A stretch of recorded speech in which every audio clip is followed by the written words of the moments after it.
Find the length of the longest rod that can fit in a cubical vessel of side 10 centimetre. अरे वाह। तो इसमें बच्चों घबराने का नहीं है। जैसे मान लिया ये आपका एक क्यूब बना हुआ है, ऐसे क्यूब, और ये आपका एक क्यूब बन गया है ना। कितना प्यारा सवाल है, फिर भी बवाल है। देखो इसमें लंबी सी लंबी रॉड कैसे रखते हैं। देखो ये लंबी सी लंबी रॉड यहाँ रखेंगे हम। तो इसका बच्चों हम जो है इसका डायगोनल निकालेंगे। तो डायगोनल निकालने से हमें ये मालूम हो जाएगा कि लंबी से लंबी रॉड हम इस क्यूबिक में कहाँ रखेंगे। अब इसकी यहाँ फार्मूला रखेंगे, length of the diagonal of cube is equal to √3 side.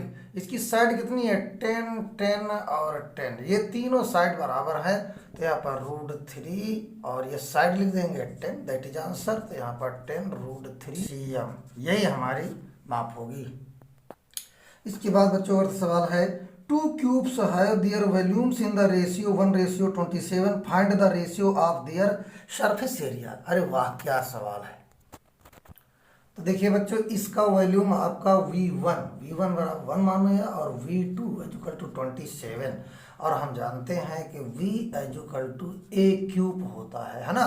तो A क्यूब हम इसमें A निकालेंगे, A क्यूब इक्वल टू 1, तो A इक्वल टू यहाँ पर 1 हो जाएगा, तो A इक्वल टू 1 आएगा। तो इसका 1 1 1 होगा। इसके बाद V2 आपका है, यानी V2 equal to A cube, ये भी होगा। A इक्वल टू यहाँ पर जो है हम 27 रखेंगे, इक्वल टू 3 आएगा। तो इसकी साइड 3 हो गई। अब हम दोनों की सरफेस एरिया निकालेंगे, क्योंकि हमारी साइड निकल गई हैं। तो सरफेस एरिया ऑफ क्यूब, यहाँ पर लिखेंगे सरफेस एरिया ऑफ क्यूब। तो आपको मालूम होना चाहिए कि 6s² होता है। तो यहाँ 6 × 1² इक्वल टू 6 होगा, है ना। यहाँ पर सरफेस एरिया आप इसका दूसरा देखिए, सरफेस एरिया ऑफ क्यूब, ये सेकंड हो गया आपका। तो यहाँ पर भी 6s², तो इक्वल टू 6 × s कितना यहाँ पर 3²। तो 3 3 जा 9, 9 6 जा 54 cm²। सरफेस एरिया की यूनिट होती है cm²। फिर इसके बाद the ratio of surface area, इसका सरफेस एरिया आपका जो है 6 आया था, और इसका जो है 54 आया था। तो 6 1 जा 6, 6 9 जा 54, तो 1:9, that is answer. After this 9th सवाल देखते हैं। A river 1.5 metre deep and 30 metre wide is flowing at the rate of 3 kilometre per hour. Find the volume of water that runs into the sea per minute is in metre cube. कि जो नदी की गहराई होगी, जो deepness होगी river की, वही हमारी ऊंचाई होगी। तो हम लिखेंगे यहाँ h इक्वल टू 1.5 मीटर, और यहाँ पर वाइड यानी चौड़ाई उसकी है, वाइड आपकी जो है आपकी 30 मीटर। वाह अच्छी बात है। इसके बाद नदी के बहने की स्पीड क्या है, लिखा है flowing at the rate of 3 kilometre per hour, यानी 3 किलोमीटर। तो जो रेट है हमारा 3 किलोमीटर पर आवर नदी के फ्लोइंग की, तो इसी को हम लेंथ मान लेते हैं। Length of river 3 kilometre. अब इसको हम जो है मीटर पर मिनट में चेंज करेंगे। मीटर पर मिनट में इसलिए चेंज करेंगे क्योंकि आंसर भी हमारा लिखा है per minute is in metre cube. तो हम देखो 1 किलोमीटर पर आवर है, तो 1 किलोमीटर में 1000 मीटर होते हैं। अब यहाँ पर 3 × 1000, क्योंकि 1 किलोमीटर में 1 किलोमीटर इक्वल टू 1000 मीटर, तो हम 1000 से मल्टीप्लाई कर देंगे। 1 आवर को हम 60 से मल्टीप्लाई करेंगे। इसको काट लेंगे ऐसे 0 0, फिर इसके बाद 3 1 जा 3 3 2 जा 6, यहाँ पर आपका आ जाएगा 50 मीटर पर मिनट। तो यहाँ पर हम निकालेंगे volume of water that runs into the sea per minute. तो आपका सब कुछ तो मिल गया है, लेंथ भी मिल गई है, और इसकी हाइट भी मिल गई है, वाइड भी मिल गई है। तो हम जो है यहाँ पर वॉल्यूम आप कबॉइड निकालेंगे, क्योंकि नदी हमारी जो रिवर है वो एक कबॉइड की तरह है। कहने का मतलब है कि उसका शेप ऐसे बनेगा, ये हमारा शेप ऐसे बनेगा, ऐसे, है ना, ये हमारा शेप बनेगा रिवर का, एक कबॉइड की तरह, जिसकी लेंथ है आपकी 50, ये हमारी 50 हो जाएगी, और वाइड है 1.5, और जो है हाइट है 1.130। तो हम यहाँ पर लिखेंगे L into B into H. तो आपका आ जाएगा यल कितना है आपका 50, और वाइड कितना है 30, और हाइट कितनी है 1.5। तो इसको हम जो है मल्टीप्लाई कर देंगे, तो आपका आ जाएगा 2250 metre cube. That is answer. 10th सवाल है, in a shower 5 centimetre of rain falls, find the volume of water that falls on 2 hectares of ground in metre cube.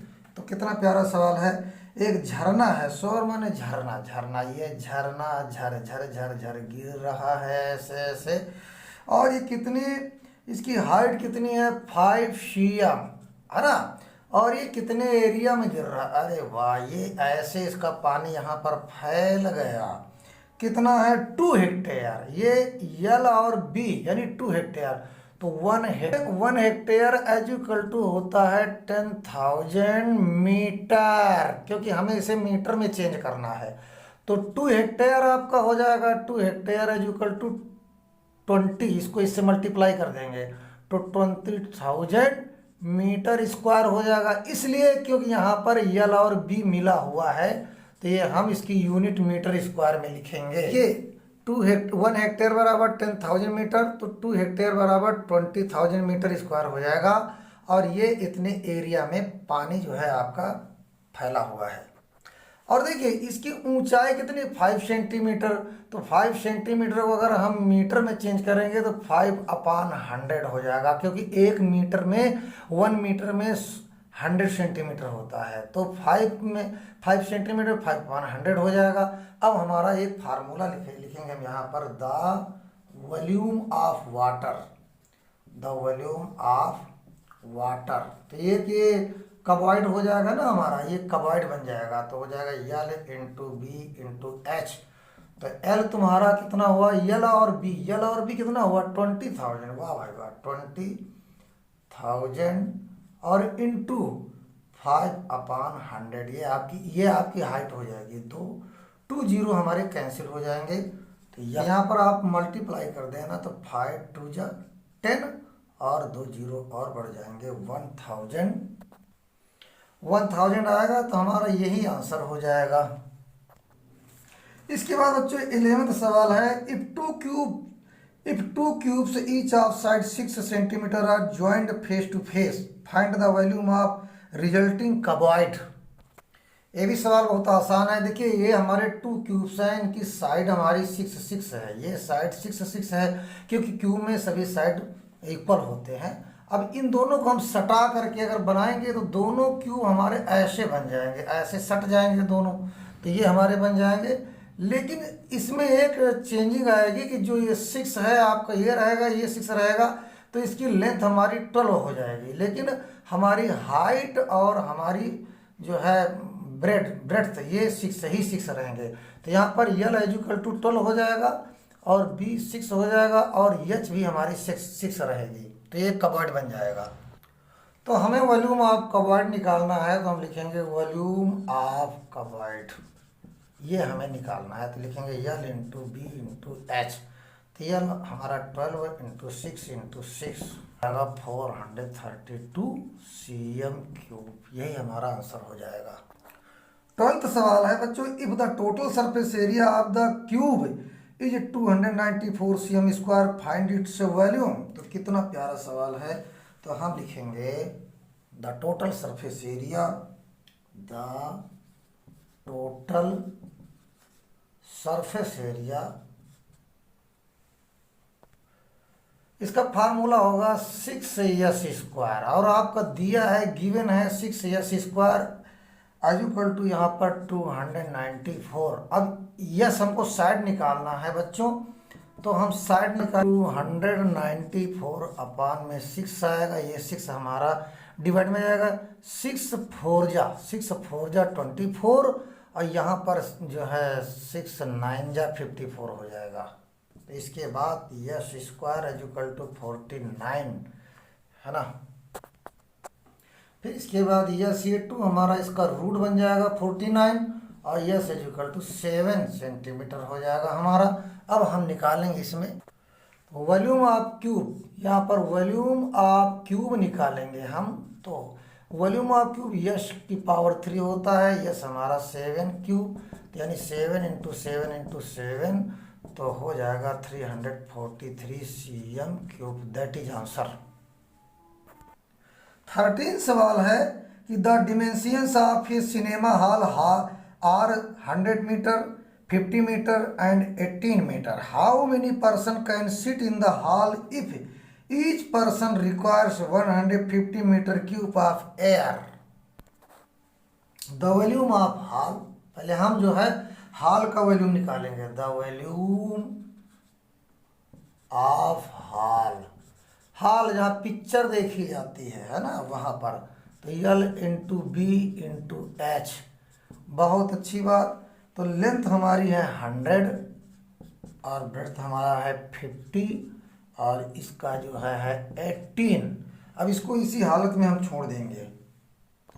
अब जो है एक आदमी 150 मीटर क्यूब एयर लेता है तो उसमें कितने आदमी हम बैठा सकते हैं। इसमें सब मीटर में था तो यहाँ मीटर क्यूब लिख दीजिए है ना।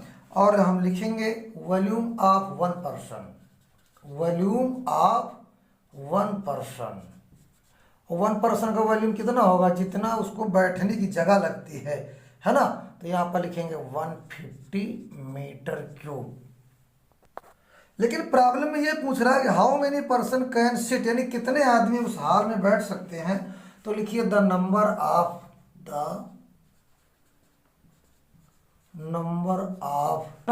मैन, जितने वो बैठ सकते हैं। तो लिखेंगे वॉल्यूम ऑफ हॉल, हम वॉल्यूम ऑफ हॉल से वॉल्यूम ऑफ 1 पर्सन का भाग दे देंगे, डिवाइड कर देंगे। वॉल्यूम ऑफ 1 पर्सन, इसको हम डिवाइड कर देंगे।